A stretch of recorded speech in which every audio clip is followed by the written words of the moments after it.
ওনারা শান্তিপূর্ণভাবে অন্যরা অন্য দেশে পৌঁছে দিতে পারে। তো এন খুশির দিনের কথা নইল, এন মস্ত বড় খুশির কথা। I can promise that we'll do everything to avoid it. কক্সবাজারের রুখিয়া ক্যাম্পে লাখো রোহিঙ্গার সঙ্গে ইফতার করলেন প্রধান উপদেষ্টা ডক্টর মোহাম্মদ ইউনূস ও জাতিসংঘের মহাসচিব অ্যান্তনিও গুতেরেস। জেদাপূর্ণভাবে মিয়ানমারে ফিরে যাওয়াই রোহিঙ্গা সংকটের প্রাথমিক সমাধান বলে এ সময় মন্তব্য করেছেন তিনি। আগামী ঈদ রোহিঙ্গারা নিজ দেশে করতে পারবেন বলেও আশা প্রকাশ করেছেন। এবার কক্সবাজারে এক বিশাল সমাবেশ করে ইতিহাস সৃষ্টি করেছেন ডক্টর মোহাম্মদ ইউনূস ও জাতিসংঘের মহাসচিব। তিনি শপথ করেছেন রোহিঙ্গাদের দেশে ফেরত পাঠাবেন।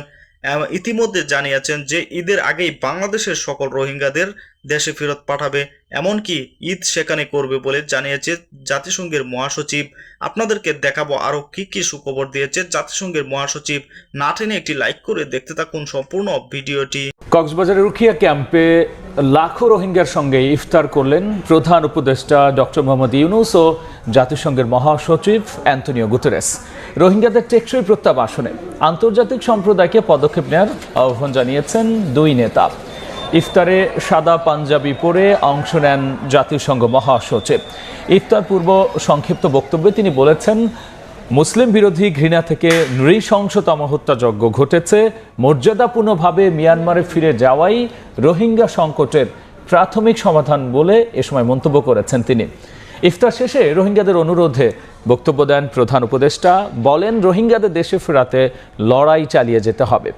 এবার না হলেও আগামী ঈদ রোহিঙ্গারা নিজ দেশে করতে পারবেন বলেও আশা প্রকাশ করেছেন ডক্টর ইউনূস।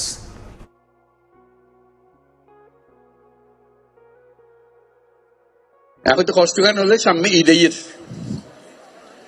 ঈদ আইলে আমরা ব্যাগুন যাই, দাদা দাদির খবর জিয়ারত করি, নানা নানির খবর জিয়ারত করি, আত্মীয় স্বজনের খবর জিয়ারত করি।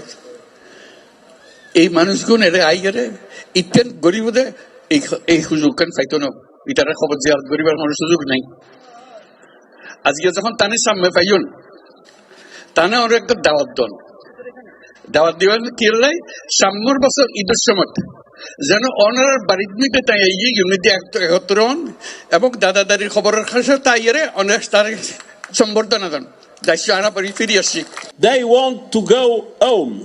Myanmar is their homeland, and returning in a safe, voluntary and dignified manner is the primary solution for this crisis. Exercise maximum restraint, prioritize the protection of civilians in accordance with international humanitarian law, and prevent further incitement of communal tension and violence, paving the way for democracy to take root and to create the conditions for Rohingyas to be able to go back home as they all. Cox's Bazar থেকে আমাদের সাথে যুক্ত হচ্ছেন Ashikin Prince.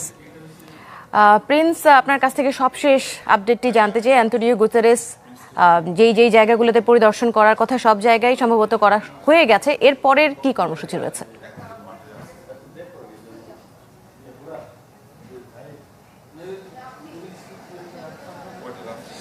দৃষ্টি, Antonio Guterres দুপুরের দিকে রোহিঙ্গা ক্যাম্পে আসেন এবং রোহিঙ্গা ক্যাম্পে এসে তিনি প্রথমেই ইউনিসেফ পরিচালিত একটি লার্নিং সেন্টার পরিদর্শন করেন এবং সেখানে রোহিঙ্গা শিশুদের সাথে তিনি কথা বলেন। কথা বলার সময় রোহিঙ্গা শিশু যারা রয়েছেন তারা অ্যান্তনিও গুতেরেসের কাছে তাদের বিরুদ্ধে যে অপরাধ হয়েছে, মানবতার বিরুদ্ধে অপরাধ হয়েছে, গণহত্যার শিকার হয়েছেন তারা, সেই অপরাধের বিচার তারা দাবি করেছেন। একই সাথে রোহিঙ্গা শিশুরা এখানে এই ক্যাম্পে তারা প্রাথমিক শিক্ষা পাচ্ছে, তবে উচ্চ শিক্ষার কোনো সুযোগ নেই। সেই উচ্চ শিক্ষার সুযোগ যাতে তাদের দেয়া হয় সেজন্য মূলত অ্যান্তনিও গুতেরেসের কাছে তারা প্রত্যাশা করেছেন। এবং অ্যান্তনিও গুতেরেস তিনি তাদের প্রশ্নের উত্তরে বলেছেন যে জাতিসংঘও চায় যে রোহিঙ্গাদের বিরুদ্ধে যে মানবতার বিরুদ্ধে অপরাধ হয়েছে, গণহত্যা হয়েছে, সেই অপরাধের বিচারও জাতিসংঘ চায় এবং সেই বিষয়ে তারা কাজ করবেন।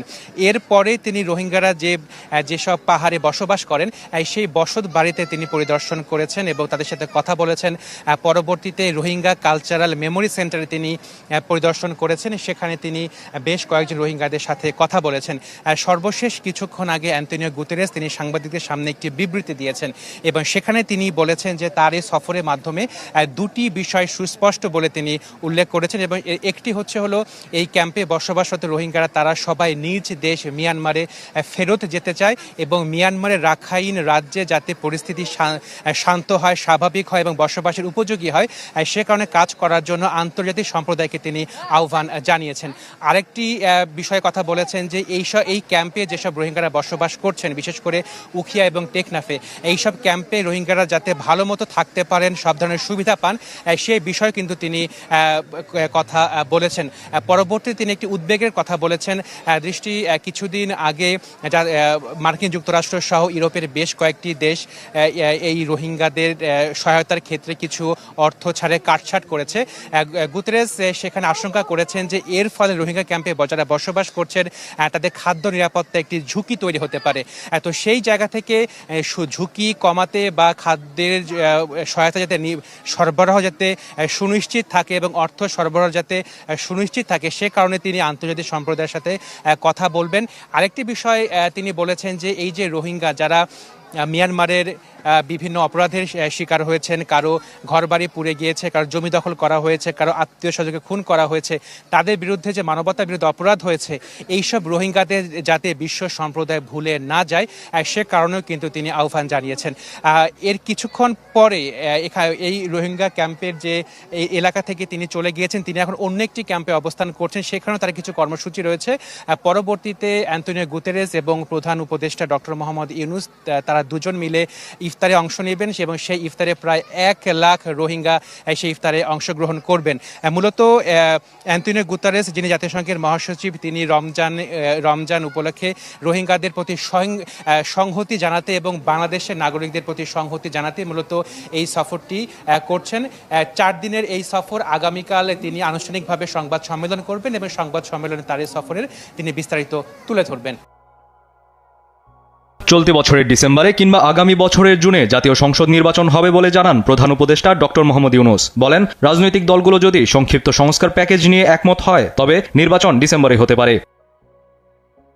শুক্রবার ঢাকার তেজগাঁওয়ে প্রধান উপদেষ্টার কার্যালয়ে জাতিসংঘের মহাসচিব অ্যান্তনিও গুতেরেসের সঙ্গে বৈঠক শেষে তিনি কথা বলেন। পরে কক্সবাজারে নির্মাণাধীন আন্তর্জাতিক বিমানবন্দর পরিদর্শন করে কাজের অগ্রগতির খোঁজ খবর নেন ডক্টর মোহাম্মদ ইউনূস। কক্সবাজারে বিআইএএম অডিটোরিয়ামে স্থানীয় জনগণের সঙ্গে মতবিনিময়কালে বলেন, কক্সবাজার কেবল পর্যটন শহরই নয়, বরং অর্থনীতিরও কেন্দ্র। সরকার তো কোনোদিন লবণ এক সিপটা লবণ কোনোদিন পয়দা না করে, আর তো গজ্জি আর জানি লবণের কি হতার কথা বললাম। ব্যাগদিন মানুষ ভালো বোঝে যে নিযুক্ত গরণ করে, সরকার তো গরণ না করে, হুকুমদের দেখালে দেখা যায় এটার কথা বোঝান বড় মুশকিল, নিজে করি ফুলে। সম্মানিত দর্শক, সম্পূর্ণ ভিডিওটি দেখলেন। এই ভিডিও সম্পর্কে অবশ্যই আপনার মূল্যবান মতামত কমেন্টে জানাবেন। দর্শক, ডক্টর মোহাম্মদ ইউনূস নতুন এক ইতিহাস সৃষ্টি করলেন। অতীতে সাবেক প্রধানমন্ত্রী শেখ হাসিনা বারবার চেষ্টা করেছে রোহিঙ্গাদের তাদের দেশে ফেরত পাঠাতে, কিন্তু এখন পর্যন্ত একটি রোহিঙ্গাকেও তারা ফেরত পাঠাতে পারেনি। ডক্টর মোহাম্মদ ইউনূস মাত্র 7 মাস হয়েছে ক্ষমতায় এসেছে, তিনি দেখিয়ে দিচ্ছেন কিভাবে রোহিঙ্গাদের তাদের দেশে ফেরত পাঠাতে হয়। জাতিসংঘের মহাসচিব সরাসরি ডক্টর মোহাম্মদ ইউনূসের সাথে বৈঠক করতে রোহিঙ্গাদের ফেরত পাঠাতে তিনি দেশে চলে এসেছেন। জাতিসংঘের মহাসচিব ডক্টর মোহাম্মদ ইউনূসের সাথে যেভাবে সময় দিচ্ছেন, অতীতে এসে এরকম কোনো প্রধানমন্ত্রীকে সময় দেয়নি। দর্শক, তিনি যে পদক্ষেপ নিতে যাচ্ছে ইতিমধ্যে বাংলাদেশের জন্য বড় একটি সুখবর দিয়েছেন তিনি। দর্শক, এ বিষয়ে আপনাদের কি মতামত অবশ্যই তা কমেন্টে জানাবেন এবং পরবর্তী ভিডিও পেতে চ্যানেলটিকে সাবস্ক্রাইব করে রাখুন। আসসালামু আলাইকুম।